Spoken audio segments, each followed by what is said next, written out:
আজ আমি নিয়ে চলে এসেছি রুই মাছের ঝাল, ঝোল না কিন্তু ঝাল। তার জন্য আমার এখানে কি কি মশলা দরকার হয়েছে সেটা তোমরা দেখে নাও। প্রথমে আমি হলুদ নুন দিয়ে একটু সর্ষের তেল দিয়ে মাছটা ভালো করে মেখে রেখে দিলাম।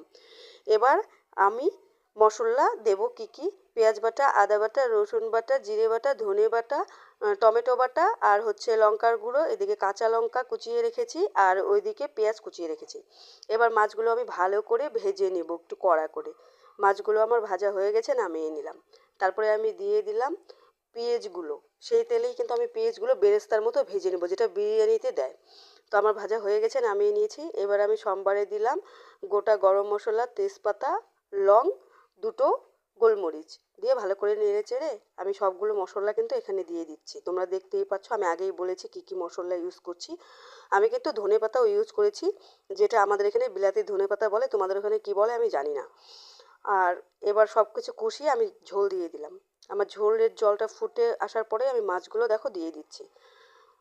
পেঁয়াজ কুচিটা যে ভেজে রেখেছিলাম সেটা আমি গুঁড়ি করে ঝোলের মধ্যে ছেড়ে দিলাম। আমার কিন্তু হয়ে গেছে। কাঁচা লঙ্কা দিয়ে এখন আগে আমি দুটো এলাচ বেটে রেখেছিলাম, সেই এলাচের বাটাটা দিয়ে নামিয়ে দিলাম। কি দারুণ হয়েছে মাছের ঝাল।